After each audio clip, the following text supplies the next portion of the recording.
Welcome students. So இந்த வீடியோவில் என்ன பார்க்க போகிறோம் அப்படின்னா 7ஆம் வகுப்பு பருவம் 3 கணிதமில் L1 எண்ணியலில் இருக்கக்கூடிய எடுத்துக்காட்டுகள் தான் பார்க்க போகிறோம். வாங்க பார்க்கலாம்.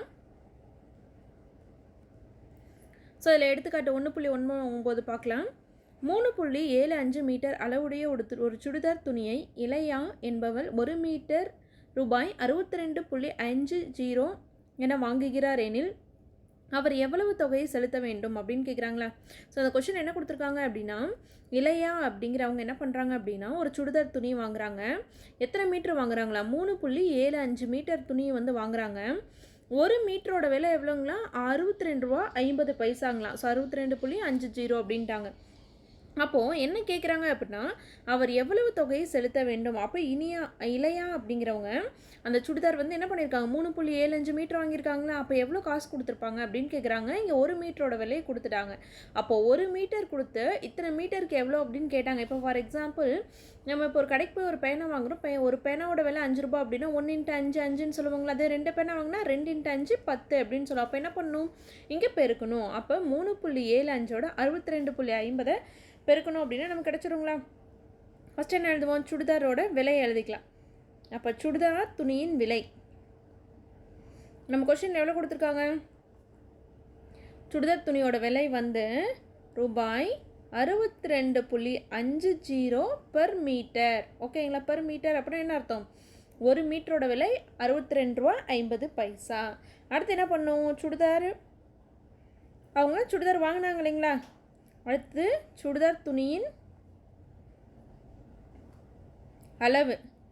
ஸோ எவ்வளோ அளவுக்கு அவங்க வாங்கினாங்க அப்படிங்கிறத அடுத்து நம்ம எழுதுவோம். அப்போ சுடிதார் துணியின் அளவு ஈக்குவல் டு, ஸோ எவ்வளோ வாங்கியிருக்காங்க, 3.75 மீட்டர் வாங்கியிருக்காங்களா.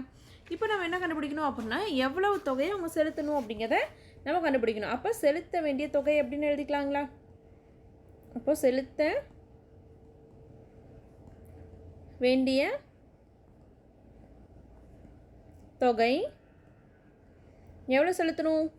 அப்போது நம்ம என்ன பண்ணலாம், 3.75ஓட 62.50 பெருக்கணும் அப்படின்னா நமக்கு கிடச்சிருங்களா. இப்போ பெருக்கிறது நம்ம ஃபஸ்ட்டு என்ன பண்ணால் தனியாக இங்கே போட்டுக்கலாம். ஸோ ஃபஸ்ட்டு என்ன பண்ணலாம், 4 இலக்கம் இருக்கிறத ஃபஸ்ட்டு எழுதிக்கலாம். 62.50ஓட 3.75 நம்ம பெருக்கணும். அப்போ என்ன பண்ணுவோம் அப்படின்னா, இப்போ வந்து நமக்கு எப்படி இருக்குது, இங்கே வந்து தசமம் என்ன இருக்குங்களா. அப்போது புள்ளி இல்லாமல் அப்படியே பெருக்கிட்டு கடைசியாக புள்ளி வச்சுக்கலாங்களா. அப்போ எப்படி எழுதுவோம், புள்ளி இல்லாமல் எழுதணும் அப்படின்னா 6250 வந்துடும். இங்கே 375 வந்துடுங்களா. இப்போ இதை பெருக்கிறோம். 3 × 5, ஃபஸ்ட்டு 5ஆல் எல்லாத்தையும் பெருக்கணுமா. 5 × 0 0, 5 5 25க்கு 5 மீதி 2, I2 10 + 2 12 மீதி 1, I6 30 + 1 31. அப்போ 31,250 வந்துடுங்களா. அடுத்து என்ன பண்ணும், இந்த 7ஆல் எல்லாத்தையும் பெருக்குவாங்களா. அப்போ இங்கே கடைசீட்டில் ஸ்டார் போட்டுக்கணும். முன்னாடி ஒரு இலக்கம் விட்டு தான் நம்ம எழுதணும். அதுக்காக என்ன பண்ணுறோம், கடைசி இலக்கமாக ஸ்டார் போட்டுக்கிறோம்.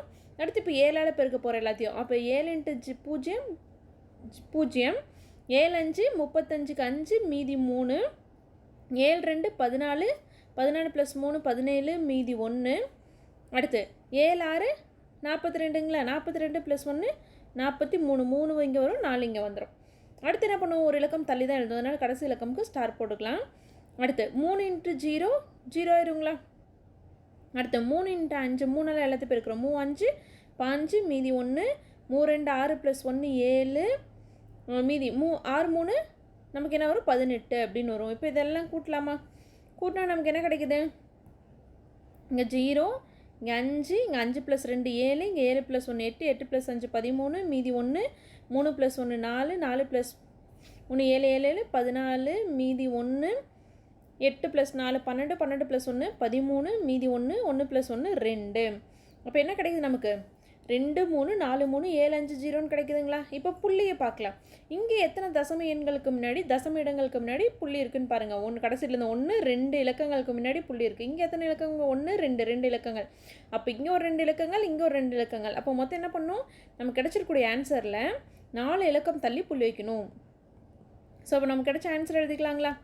என்ன கிடச்சிருக்கு, 23 4 3 7 5 0ல் எத்தனை இலக்கங்கள் தள்ளி புள்ளி வைக்கணும்? ஏன்னா இங்கே 2 இலக்கங்கள் முன்னாடி புள்ளி இருக்குது, இங்கே 2 இலக்கங்கள் முன்னாடி புள்ளி இருக்குது. அப்போ 2 + 2 4ங்களா? மொத்தம் 4 இலக்கம் தள்ளி புள்ளி வைக்கணும். அப்போ 1 2 3 4 4 இலக்கம் முன்னாடி புள்ளி வச்சா நமக்கு என்ன வரும்? 234.3750 வருங்களா? ஸோ இதை இப்படியே விட்டாலும் சரி, இல்லை எனக்கு புள்ளிக்கு அப்புறம் 2 இலக்கம் மட்டும் போதும், ஓகேவா? புள்ளிக்கு அப்புறம் எனக்கு 2 இலக்கம் மட்டும் போதும் அப்படின்னு சொல்லி நான் முழுதாக்குறேன் அப்படின்னு சொல்லி பார்த்தோம் அப்படின்னா, எனக்கு 2 இலக்கம் போதுன்னா 2வது இலக்கத்தை அடிக்கோடிட்டு அடுத்த இலக்கம் பார்ப்போங்களா? அடுத்த இலக்கம் எதோட ஒப்பிடணும்? 5ஓட ஒப்பிடணும். 5ஐ விட குறைவாக இருந்துச்சுன்னா அடிக்கோடிட்டு எண் வரைக்கும் அப்படியே எழுதுவோம். 5ஐ விட அதிகமாக இருந்தால் என்ன பண்ணுவோம்? அடிக்கோடிட்டு எண்ணோட கூட்டுவாங்களா? அப்போ 5க்கு சமமாக இருக்குது. 5க்கு சமமாக இருந்தால் என்ன பண்ணுவோம்? அடிக்கோடிட்டு எண்ணோட ஒன்று கூட்டுவோம். அப்போ 234.38 அப்படின்னு வந்துடுங்களா? அப்போ இதுலேருந்து என்ன சொல்லிடலாம்? தேர்ஃபோர் செலுத்த வேண்டிய தொகை, அவங்க அந்த இளையா அப்படிங்கிறவங்க அந்த சுடிதார் வாங்கினாங்க இல்லைங்களா, துணி, செலுத்த வேண்டிய தொகை எவ்வளோ அப்படின்னா, செலுத்த வேண்டிய தொகை ஈக்குவல் டு இப்படி போட்ட ரூபாய்ங்களா, ரூபாய் 234 ரூபாய் 38 பைசா வந்து அவங்க செலுத்தணும். ஸோ அடுத்த எடுத்துக்காட்டு பார்க்கலாம். ஸோ அடுத்த எடுத்துக்காட்டு 1.20 பார்க்கலாம்.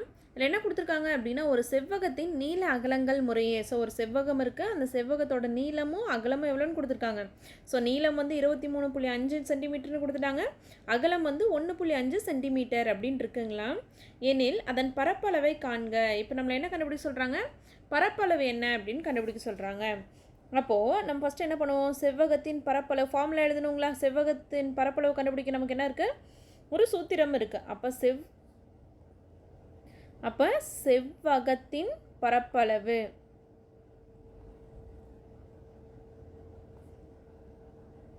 என்ன ஃபார்முலா?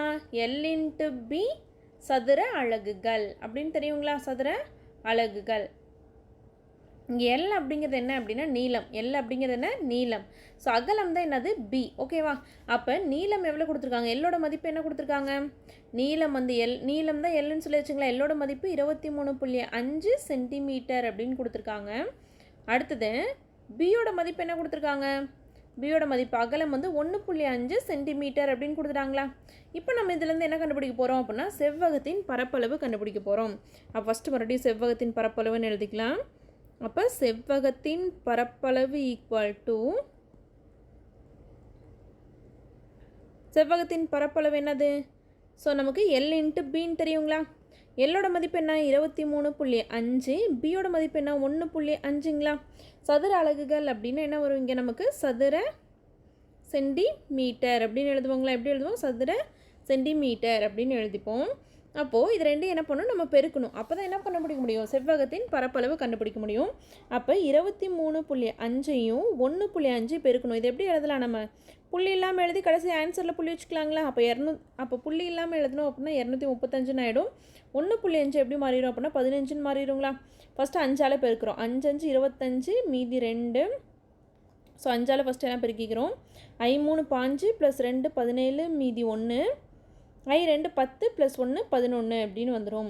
அடுத்து 1ஆல் பெருக்கிறோம். அப்போ 1 × 5 5, கடைசி இலக்கம் ஸ்டார் போட்டுக்கலாம். 1 தள்ளி தான் எழுதணும். அப்போ 1 × 5 5, 1 × 3 3, 1 × 2 2. அப்போ 5, 7 + 5 12 மீதி 1, 3 + 1 4, 4 + 1 5, 2 + 1 3 அப்படின்னு வந்திருக்குங்களா? அப்போ நமக்கு என்ன கிடச்சிருக்கு? 3 5 2 5 அப்படின்னு கிடச்சிருக்கு.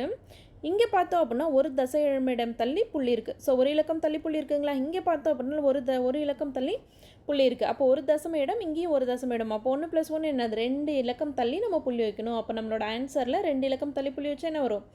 35.25 சதுர சென்டிமீட்டர் அப்படின்னு வரும். ஸோ கடைசி என்ன எழுதணும்? செவ்வகத்தின் பரப்பளவு அப்படின்னு எழுதணுங்களா? செவ்வகத்தின் பரப்பளவு தான் நம்ம கண்டுபிடிச்சோம். அப்போ செவ்வகத்தின் பரப்பளவு ஈக்குவல் டு 35.25 சதுர சென்டிமீட்டர் தான் சரியான விடை. ஸோ இந்த சம்ஸில் உங்களுக்கு எதாவது டவுட் இருந்துச்சு அப்படின்னா கமெண்டில் கேளுங்க. Thank you students.